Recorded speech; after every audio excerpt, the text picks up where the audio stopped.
You know what I used to say when I used to start these videos? If anybody's been watching me a long time, what I used to say, the very opening of this video, I would say, Dynamite delight. That's what I used to say. And I was happy to say that because Dynamite was a delight. Now I don't know what I'm dealing with here. What did we gain? And that's the actual name of this video. And I'm thinking, oh, sorry guys. Hope no one got motion sick. Guys, I'm just going to do this straight, but I got to say this before I just do this straight. Tell you what we saw and my feelings about this. I'm like, AEW has a major problem, which we've known for quite a while now. And the problem for me is that they're not going to go out of business. They're not. A lot of people think they're going to go out of business because of how bad the work is. No, they're not going out of business. But the key here is not they'll go out of business, that eventually, if it gets worse and worse and worse, why would I watch? I've stopped watching Raw. I had to, because Raw wasn't as good as it was. I stopped watching SmackDown. It's been really bad. I already did a video where legitimately the ratings, it is shocking that we went from maybe 1.6 million or 1.6 or 1.5, easily over 1. They went to 933,000. They went from here to here. And I'm like, am I going to reach a point where I'm going to stop looking at AEW? Because I know that Alex has stopped doing it. I think he may still look at the pay-per-views, but he's not even looking at the show anymore. He's not. And it's like, would I reach that point? Because I still care about the product. I still love the people there. But it's like, I'm getting the most confusing messages from AEW. The most confusing signs. What the hell am I looking at? Open. We're just going to go through this. Open. Claudio Castagnoli versus Orange Cassidy. One of 3 matches that's supposed to give an advantage for Blood and Guts. Why are we getting 3 matches? And 2 of those matches were tonight. Don't we still have 2 weeks left? And wouldn't it have been better to... Why? Why even do the match? Why? I'm like, it made no sense to even do this match. 1 match is all they needed. Now we get 3 matches. 3. We got 2 tonight.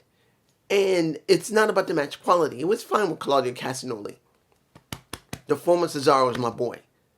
I still love Cesaro. I still love Claudio. But I'm at the point when it comes to Claudio, shouldn't he be the leader of the Death Riders now? Why am I caring about Moxley when the only person who really looks like he's got the most traction is Claudio? I want to see Claudio as the leader of the Death Riders. I don't want to see Mox. But this is what we got.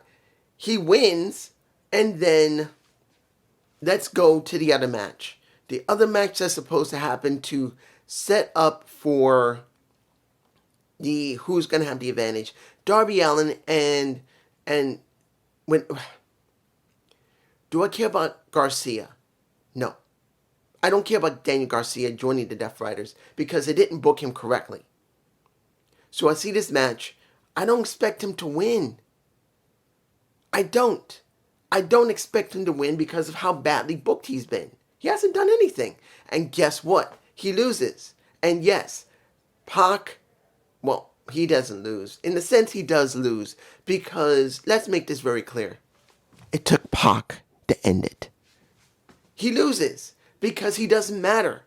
Pac is the one who had to really nail Darby Allin very hard after, of course, Daniel Garcia actually put Darby Allin's head in between the steps and the pole of the ring itself to make him bleed. Well, of course, you know what happened. You got Darby Allin bleeding. But the point is, It took Pac to do it. Wasn't Garcia. And then the fight happens with everyone that's going to be in the match, the conglomeration, the Death Riders. Yes, I understand it happened. But now next week, and it should be next week. It should be next week. If you're going to go down this road where there's supposed to be an advantage, why are you doing this on Collision? Shouldn't this be done next week? Because you got 2 weeks? Why are you doing this? And I know you're talking about Full Gear and everything. I know you're going to say that, dude, Full Gear is in 2 weeks. Blood and Guts is next week. I mean, they had to do it. Then why do it at all? Shouldn't it be done next week? Shouldn't you set this up for next week? Hell, why does Blood and Guts have to be on TBS? Or TNT? Or either one? Or Max? Why shouldn't it be on a pay-per-view? Why shouldn't one of the matches be on Full Gear? And I'll explain that in a moment, but that's my thoughts here. You're getting Blood and Guts next week. You're rushing, trying to get this advantage out when you could have done it with one match. Why? What do we gain? Moving on. Now, the women's match. And here's the thing. Did I care about the women's match? Amir Shirakawa versus Megan Bayne. I know I'm not going in order. I'm going out of order. Now, the reason Amir Shirakawa is there is because it looks like Queen Aminala is injured. She cannot participate anymore in Blood and Guts, so she's been removed. And Mina Shirakawa is in there. But she's also in the tournament, which I'll get to, which makes no sense to me personally. Not the match itself, but you'll understand in a minute. But I'm like, what the... Why? The thing that gets me. When you look at the match, it was fine. It wasn't bad. Mina did well. Megan did well. But then the big smiles, just like the men, happened exactly. The commentators even said it. They said clearly, oh, just like the men, the women are doing it. Why are you doing it back to back here? Shouldn't this be special? Shouldn't a Blood and Guts match like this, the first one in history of AEW, why are you putting it on regular TV? Shouldn't Blood and Guts be on the pay-per-view? Tell me, why not do the Blood and Guts for the women on the pay-per-view? Or better yet, do the Blood and Guts match for the men on the pay-per-view and the women do it on Dynamite. Why? I do not understand. This made no sense because of one reason I'll get to in a minute. But you can see my point. It made no sense. Moving on. The Wrath. Well, I should call them the Babes of Wrath. The Babes of Wrath. Bo. Harley Cameron and Willow Nightingale. Facing the two women that I think would have been interesting in this situation, which was Mercedes Moné and Athena. Let me say this again. Mercedes Moné and Athena. And Athena. We have the match. And they don't win. You're telling me, yes, I know Harley is popular. Yes, I know Willow is popular. But you need to do something with both your champions. You got an ROH champion who's held the title for almost 3 years now. Almost 3 years. I think at least 3 years or nearing 3 years when it comes to Athena. And then you got Miss Ultimo Dragon Monet, who now has 12 belts. And I'm like, you need to do something with these women. You should be having them on the main show. They should be presented more on the main show. Putting them in the tournament? Wise. Let them go for the tournament. At least then, even if they don't win it, at least they make it near the end to make it interesting because they're both champions. The second match of the tournament, and you fucking eliminate them. Why? Why would you not let Mercedes just do what she does normally and still interact with Athena. You can do segments in the back with Athena. You can do any type of thing you want with Athena and Mercedes. But no, you just throw them out there in their very first match working together and they lose. I do not understand. And this is not about them winning the tournament. This is about making them interesting for the public. Because we barely see Athena on the main roster where she should be anyway. And Mercedes Moné has been doing the same thing over and over again. And I know people would say, well, Chris Statlander's dealing with her. It doesn't matter. You could still have her deal with Chris, but go for the tournament with Athena. It would give a good dynamic to both of them. Athena needs more than what she's doing now. As a forever champion, what has she accomplished? What? She's on a show, legitimately, on a show whose numbers are less than Rampage, which has now been canceled. I'll say this again. It's canceled. Rampage. It has lower numbers than Rampage, and it's been canceled.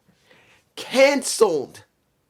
Rampage has been canceled, been gone, and their numbers are lower than Rampage. So you got the longest running champion of that brand, and instead of trying to switch it up and let Athena drop the title to somebody and let her move to the main roster, or at least let her work on the main roster for a little while in this damn tournament. They don't need to win it. They just need to be interesting. Nope. You just ended it. You ended it. Okay, moving on. Final match.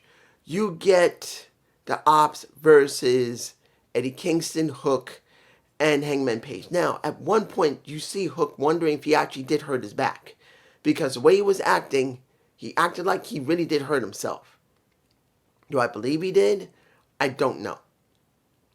I don't think so. They wanted to just hype it up more so you can see that the Ops were able to win. Because they were one man down. That was the only reason the Ops won. The way they were trying to book it.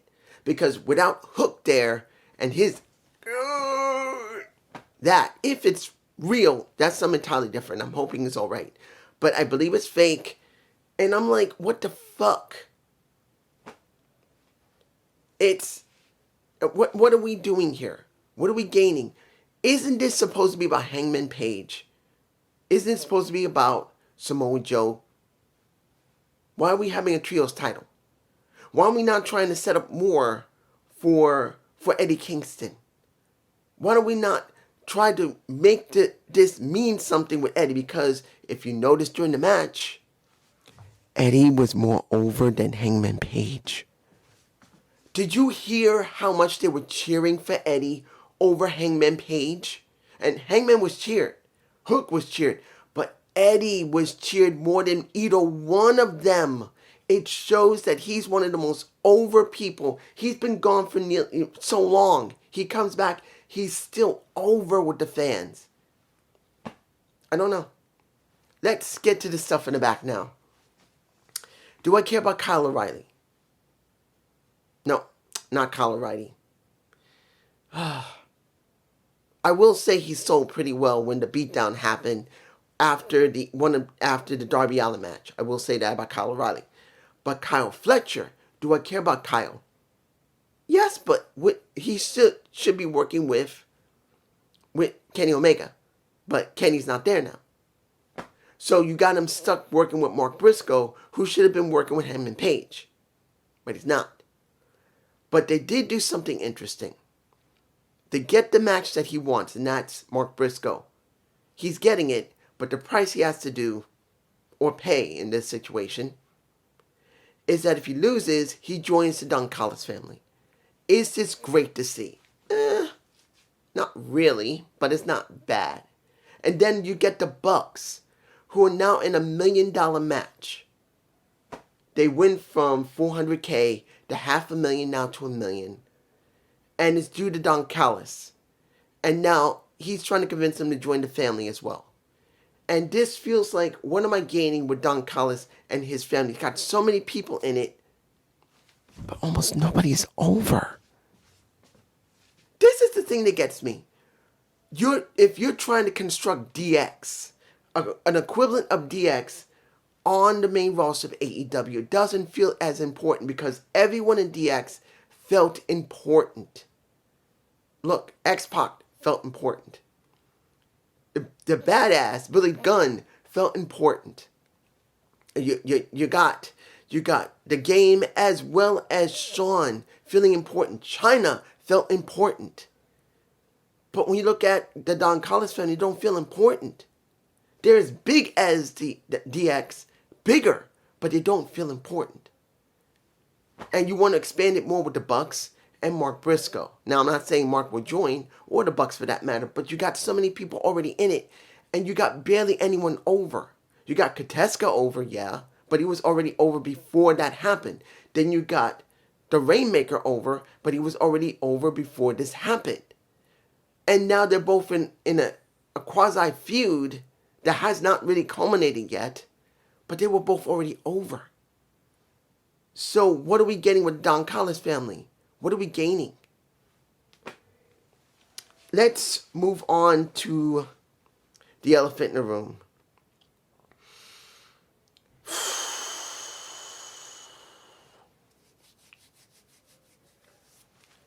The AEW National Championship, which MVP botched as International Championship as he was talking with Tony Schiavone. And I didn't forget about Tony Schiavone talking with Samoa Joe in the beginning, and I'm just leaving it. I didn't forget it. But we're getting another title. We just got the women's championship titles. Tag titles. And now you're giving us a national championship title? The World Championship. The TNT Championship. The Unified Championship, which is supposed to be the... Oh, you know what? I'm not even going to mention it. Now you're going to have this title. 4 titles. Not talking about ROH either. Because the World Championship is still seen. The Pure Championship is still seen. The Tag Championship, somewhat is seen. Very rarely, but you get my point. And I'm like, you now got 4 titles. Why? You're not focusing on the main title with Hangman Page. You're not focusing on the TNT title. Now, wait a minute. Did I miscount? No, I did not miscount it. I didn't miscount it because you still have the Unified title. 4 titles. And at Full Gear, they're going to have a gauntlet match. A casino gauntlet match. Whoever's in it is going to be the inaugural champion, whoever wins it. Bobby's shown and Shelton is shown. Then you got the demand being shown. Then you got the arguments being shown. And I'm like, let me give it to you like this. I don't know why they're still going with the demand. The demand has been beaten. It should be over. They need to move on to give the demand something new to do and the Hurt Syndicate to do. And they're not. What are we gaining? As you can see, all that I've stated, you got to tell me, what am I missing? What am I wrong about when this doesn't make any sense? You haven't even done a lot with the World Championship. Since he won it, Hangman Page doesn't feel relevant. Eddie Kingston feels more important than Hangman Page. The TNT title. What is Kyle Fletcher doing? He's working with Mark Briscoe. And now Mark may join or not join the Don Callis family. What about Kateska dealing with Okada? When are they going to go there? When are they going to actually let them butt heads? I think they need to now. At this point, they need to let them butt heads. This isn't about if it's a perfect story. It's a story that needs to be moved on. And now they're going to do a national championship. You can barely write for your women right now. And you just gave them tag titles in the tournament. And instead of letting Mercedes Moné and Athena be allowed to maintain their positions in the damn tournament, you just threw them to the wolves and let Willow Nightingale and Harley Cameron move on, when it would have been better to let them stay in it, let Willow and Harley be up against someone else first. You could have them both at each other at the end, but you chose to throw them together now. What are we gaining? Tell me what we gained. Tell me. Peace.